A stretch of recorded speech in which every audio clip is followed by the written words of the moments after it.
again, our society is pretty disappointing to me. I went to my lawyer.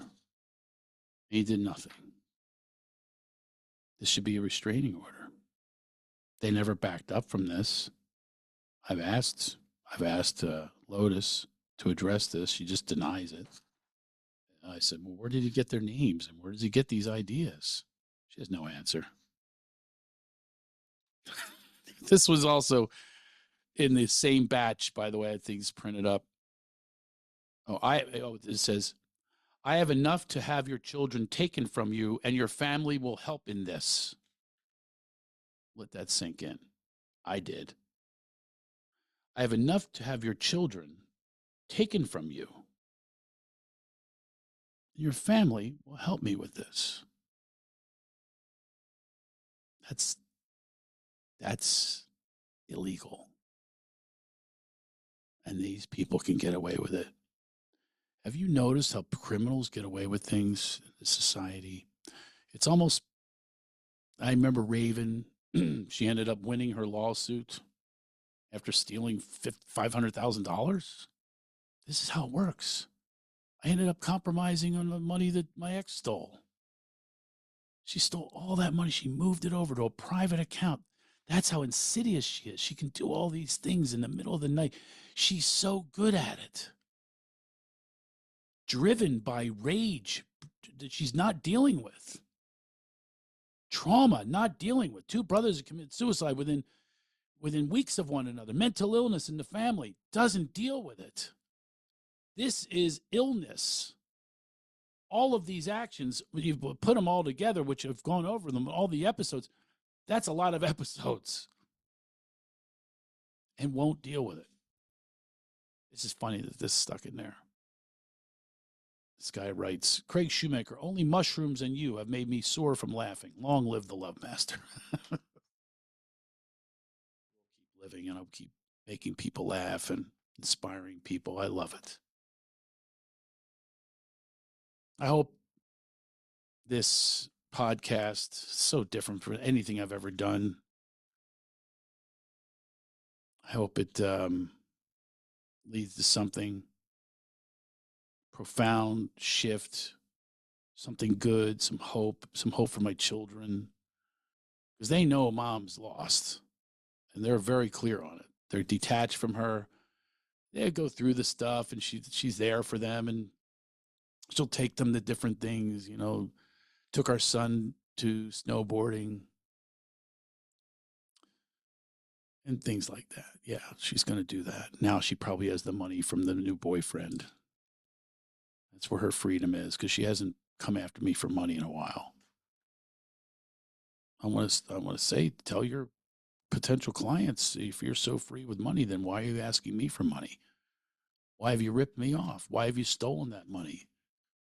She got another $58,000. It's not chump change. Just because I surrendered. I mean, to me, the freedom is the surrender. That's your tip. As much surrendering as possible. Surrender ideas, surrender outcome, surrender results, surrender being right. Those amends that I did was a very cleansing thing. I still continue to do it. I wrote her one pretty recently as well. Now, I will tell you an amends I'm going to write. This is off the cuff. She has done some things recently that would be considered sweet. She sends me, I could read these, a number of text messages, a lot of text messages. I think the most recent one. The most recent one was another, I think she was, she does, what is kind of a trick though. She does the lure me in by saying something nice as if I'm an egomaniac. She's the egomaniac. She needs to be complimented and praised all the time. I don't need that or want that. It's not my thing. She goes, good morning, exclamation point. May I express my appreciation for your presence for the kids, and I feel comfort knowing that they can focus on work while I can focus on work while the kids are taken care of. May I also ask if you've received the email from my attorney? He believes he's waiting for a response. It's not true. As usual, it's a lie. I've asked her loads of times for him to get back to me, but the bullying takes place. It's a bully, emotional bully. That's the irony, as she calls. In the beginning, that's what she told her friends, is emotional abuse. Well, this is emotional abuse. I don't want to be a victim to it. That's why I'm doing this. That's why I keep taking care of things. That's why I stay with my coaches. I need to stay clean, keep my side of the street clean. But as I was saying, I wandered into not so nice because I smell the phony. I smell the thing that she's doing. It's a trick. Maybe it's not, though. So that's my issue. So I do zingers back, long text messages. Here we go again. Here's Craig. It's almost like she's getting what she wants, but it's my sabotage too. That's what I wrote about in the amends, is my sabotage as well. Now here I'm getting all these nice messages. You know, you're such a good person, you know, all these things. But I want to say to her, if it was really true, if she really believed these things, the first call she should make in a group text, I've said this before, why not tell Rundle and Brooke that she lied and had him attack me and take it back? Because now it's still out there taking my children away. So if she's being honest, that would be the answer. That's what pisses me off. That's why I do come back, because it's phony. It's just between us. She won't let Broke know that she does this. She doesn't want Broke to know, because Broke will come down on her leader. She doesn't let other people know that she does these truthful texts about me, and they're true. Good person. Thank you for your sacrifice. All that stuff. She expresses it only to me. On Facebook, she praises Broke. She tries to get people to go to her coaching program, to her water system, all the MLM, whatever it is. But people are smelling it. I watch. She has like one comment, unless it's like something where she looks pretty, and I go, "You're rocking, girl. You look beautiful," and she just loves it. Not earning a dime. She's probably getting the money from the new boyfriend. I'm almost guaranteeing that, just like Broke did. Can't guarantee that, by the way, but most likely. Here's another thing she wrote years ago. I've been in a low-grade funk the last few days. My good old standby tools were not doing the trick. It culminated into waking up this morning, bordering on full-on depression. Here's what happened. These are all written, I read them before, they're all written not many months apart. This is that little phase that she went through of self-analyzing and getting there. She's admitting to depression. But now her posts are the opposite. It's not depression.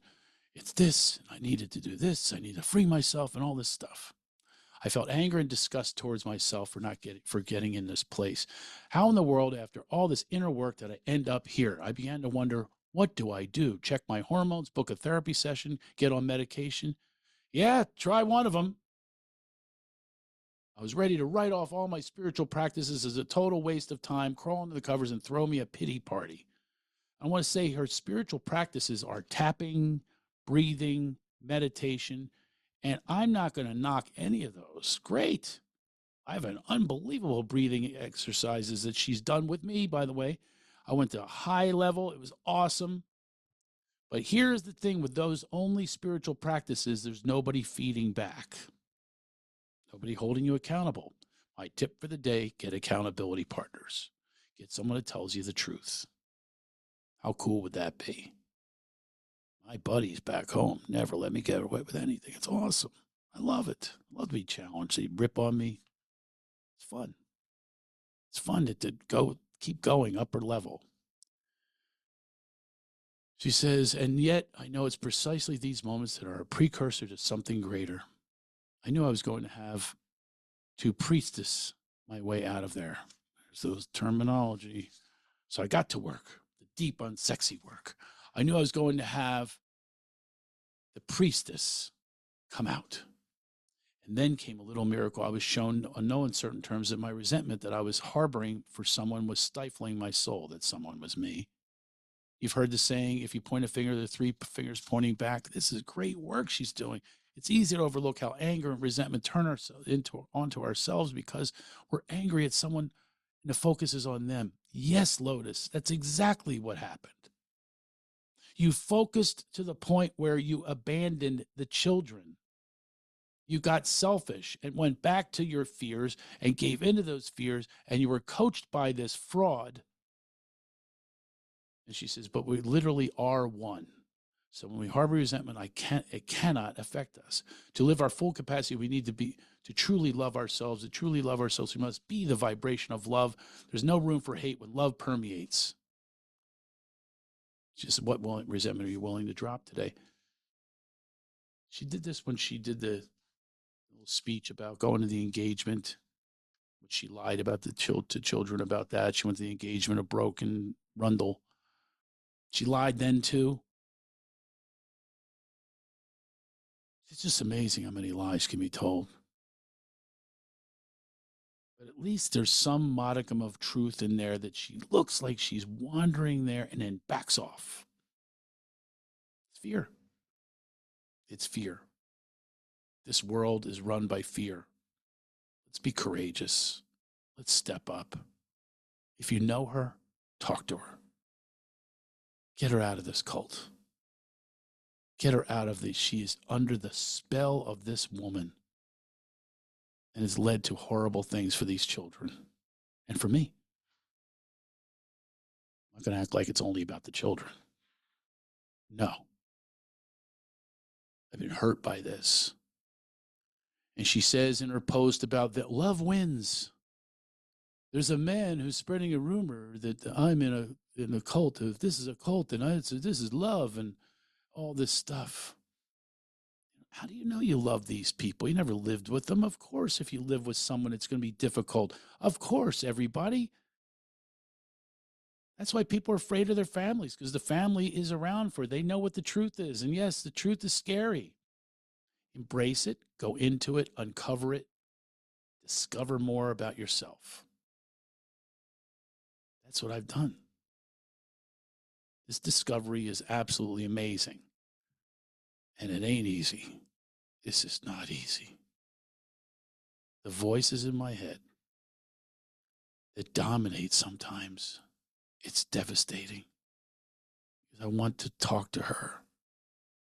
She wants to do the opposite. She runs.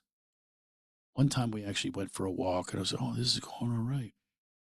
But then I said something to say, hey, can we address this? And whoosh, and she's literally run me over with the car several times. I'll be halfway in the car, she takes off. She just completely goes into this. So I get it, trauma response, okay, but deal with your trauma response. Go to rehabilitation. Go take care of that. Broke is not going to do this. She's not qualified. She's not a coach. She's a liar, a thief, and this is what she's doing. She's coaching people and using their vulnerability. Could be menopause, could be midlife crisis, whatever it is, and she uses that. She becomes a parent. She becomes their God. She's got a God complex, this woman. And now so does Lotus. She just follows her. Same exact posts, same style, same revealing. But she was honest a few years ago about these admissions that she made. Wow, fantastic. That ain't happening anymore. Oh. So, as a matter of fact, her lawyer said to me, because I said, look, she's got to straighten some of this out. She's telling my other kids these terrible things. Now, obviously, threatens me with them. This guy says, your family will help me with this. This stranger says to me, really? What are you doing there, Lotus? Why would you do that? Why would you go to these strangers instead of the person who committed love to you, to this family, brought children into the world, made love so that we would bring them into the world, ask God for them, and here these God children, and you're willing to just throw it all away for the illusion of, I don't know what, to be dominated sexually, or never asked me for that, to be successful in business, I'm up for that too. Never show me a business